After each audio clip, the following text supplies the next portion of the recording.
కొడుకు మీ అమ్మాయి మెడలో తాళి కడతాడు. కాకపోతే కట్నం డబ్బు ఎప్పుడు ఇస్తారో ఎలా ఇస్తారో ఒక్క మాట చెప్పండి చాలు. ఇచ్చే అవకాశం లేదు సుందరరామయ్య గారు. త్రిమూర్తులు, ఇప్పుడు ఏం చేద్దాం? ఎంతైనా నా కూతురు పెళ్లి కదా. నాకున్న 5 ఎకరాలు ఆ పెంకుటిలో అమ్మేద్దాం. ఓ 10 లక్షలు వస్తాయి. అన్నయ్య, నా 10 ఎకరాలు కూడా అమ్మేద్దాం. నీ 10 ఎకరాలు అమ్మితే 20 వస్తాయి. నీదొక 20, నాదో 10, మొత్తం కలిపిన 30 కాదు కదరా. మిగతాది ఏం చేద్దాం? రే గిరి, చెప్పండి. ఈ ఇంట్లో దొంగతనం జరిగింది, మీకు తెలుసుగా? తెలిసిందండి. జరిగిన సంఘటననే ఖండిస్తున్నా. అవును, ఇదే టైంలో వాళ్ళ అబ్బాయి మరో పెద్ద దెబ్బ కొట్టాడు. మామూలు దెబ్బ. ఏ ప్రతిపక్షం అంత దెబ్బ కొట్టలేదు.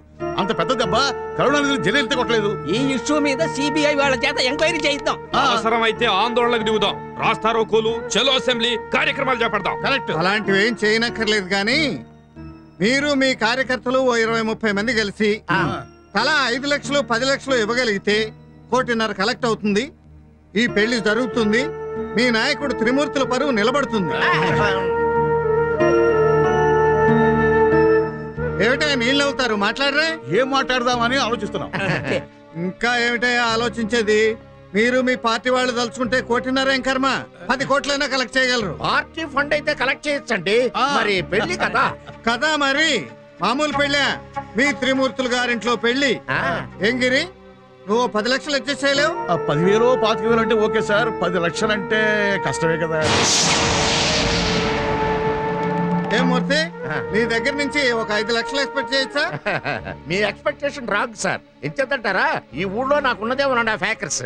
దట్టు కబ్జా చేసిన స్థలం. అంత ధైర్యం చేసి ఎవరు కొంటారు చెప్పండి.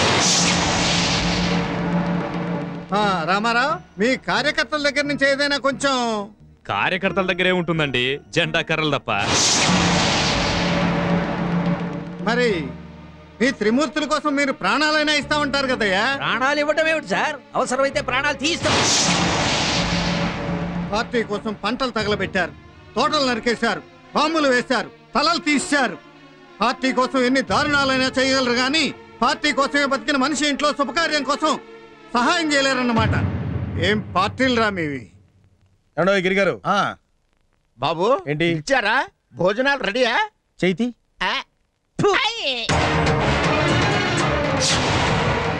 త్రిమూర్తులు గారు, నేను కవిత పెళ్లి చేసుకోబోతున్నామండి. అనాథని, అందరి ఆశీస్సులు కావాలి. త్రిమూర్తులు గారింట్లో పెళ్లి కాబట్టి ఊర్లో ప్రతి గడప ఇక్కడే ఉంది. అందరికి ఒకేసారి శుభలేఖలు ఇచ్చేద్దామని వచ్చాను. త్రిమూర్తులు గారు, ఇదంతా మీకు అనవసరం. ఇది నా పర్సనల్ మ్యాటర్.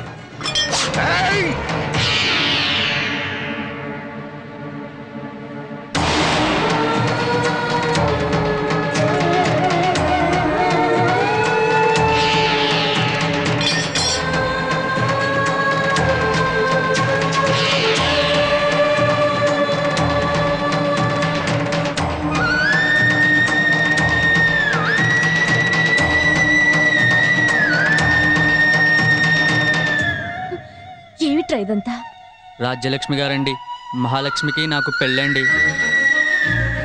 నా జీవితంలో మహాలక్ష్మి తప్ప వేరే అమ్మాయి పేరే తెలియదు. మహాలక్ష్మి లేకపోతే నేను బతకలేను.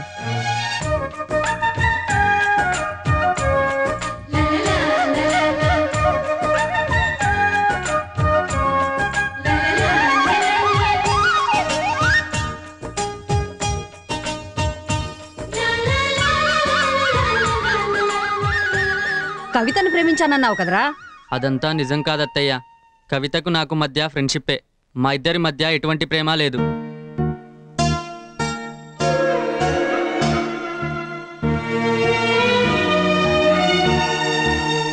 మీ పార్టీల వల్ల జీవ సమాధి అయిన వేణు తులసిలు కూడా మా ఫ్రెండ్స్ అండి.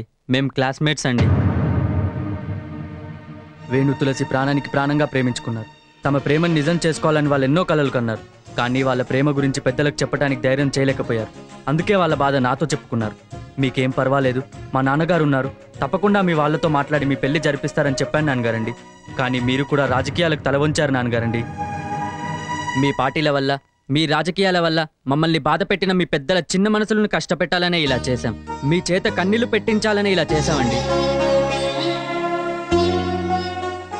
మా నాన్నగారంటే నాకు ప్రాణం. ఆయన మనసుకు ఉన్న ఒకవైపు పదును మాత్రమే మీరు చూశారు, కానీ రెండో వైపు ఉన్న ఆ బంగారు మనసు మాత్రం నాకే తెలుసు.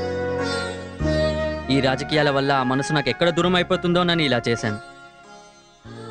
ఆయనలాగే ఆయన మనసు కూడా చాలా పెద్దది, కానీ ఆయన కళ్ళ ముందే ఓ ప్రేమ సమాధవుతుంటే ఆ మంచి మనసు ఏమైపోయిందా అని నా మనసు చలించిపోయింది. నన్ను ఇలా తీర్చిదిద్దిన మా నాన్నగారిని ఎలా మార్చుకోవాలని నేను కుమిలిపోయాను. ఆయన్ని పేరు పెట్టి పిలిచినప్పుడల్లా నేను గుండె పగిలేలా ఏడ్చాను. మిమ్మల్ని పేరు పెట్టి పిలిస్తే మీ ఆయుషే తగ్గిపోతుందండి. మీరు నిండు నూరేళ్ళు బతకాలండి. మిమ్మల్ని నాన్నగారు అని పిలుస్తానండి. మిమ్మల్ని ఒక్కసారి నాన్నగారు అని పిలుస్తానండి. నాన్నగారండి.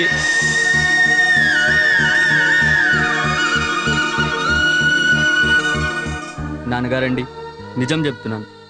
రాజకీయాలు పంట తెగుల్లా పల్లెళ్లకు సోకి మనందరి మధ్య ప్రేమ శత్రుత్వంగా మారి చీలిపోయింది నాన్నగారండి. తెగిపోయే తలలతో అందరి మధ్య ప్రేమ రక్తపు వరదల్లో కొట్టుకుపోతుంది నాన్నగారండి. వేణు తులసిల ప్రేమ నిలబడితే ముఠా తగాదాలతో ఊళ్ళకు ఊళ్ళు తగలబడిపోతాయని భయపడ్డారే గాని ఊళ్ళలో మిగిలిన ప్రేమ బూడిదైపోతుందని మీరు గమనించలేదు నాన్నగారండి. ఆ రోజు వాళ్ళ ప్రేమను గెలిపించి రాజకీయాలను ఓడిస్తే ఆ ప్రేమ అన్ని ఊళ్ళకి అమృతంలా అందేది నాన్నగారండి. వాళ్ళిద్దరూ మట్టిలో కలిసిపోయారే గాని వాళ్ళ ఆత్మలు అందరి గుండెల్లో ప్రేమను వెతుక్కుంటున్నట్లు నాకు అనిపిస్తూ ఉంటుంది నాన్నగారండి. అందరి మనసుల్లో ప్రేమ నిండాలని ఏడుస్తున్నట్లు అనిపిస్తుంది నాన్నగారండి. ఈ పల్లెల్ని ప్రేమిస్తూ వాళ్ళు వదిలిన ఊపిరి పైరగాలిలా నన్ను తాకుతున్నట్లు అనిపిస్తుంది నాన్నగారండి.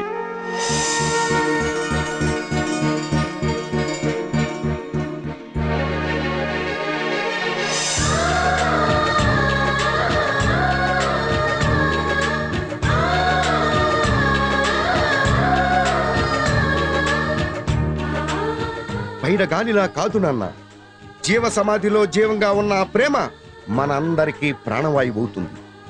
ఇక మన ఊళ్ళో పార్టీలున్నా లేకున్నా ప్రేమ జంటలంటూ ఉంటాయి. మళ్ళీ జన్మంటూ ఉంటే మీలా పుట్టాలని ఉంది నాన్న, ప్రేమించాలని ఉంది నాన్న. నాన్నగారండి, మీ అందరినీ మార్చాలని ఈ నాటకం ఆడించింది కృష్ణారావు మావయ్య గారండి.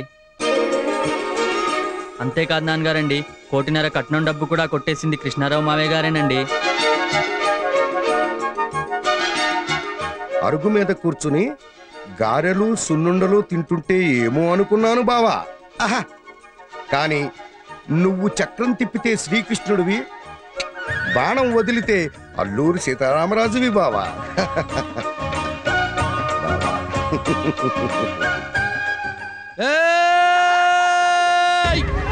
వాడెక్కడా వాడెక్కడా వాడికున్నాడు వాడిక్కడే ఉన్నాడు వాడిక్కడే ఉన్నాడు నువ్వులే నువ్వులే నువ్వు రా వాడికున్నాడే పక్క తప్పుకో.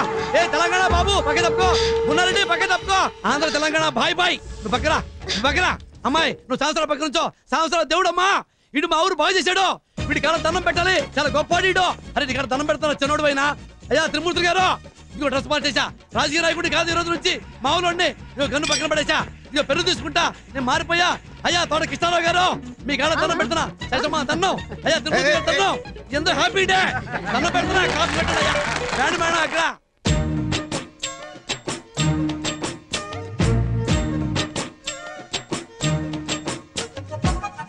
ఏం బావమరుదులు, ఓతులు కొడుతూ రౌండ్లు తిరగటం మానేశారా?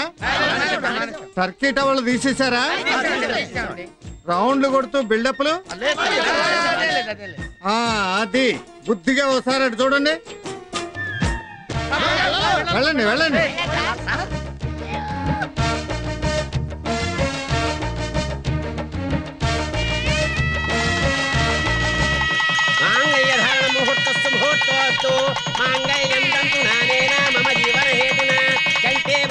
శుభగే సంజీవ శరదాం శతం.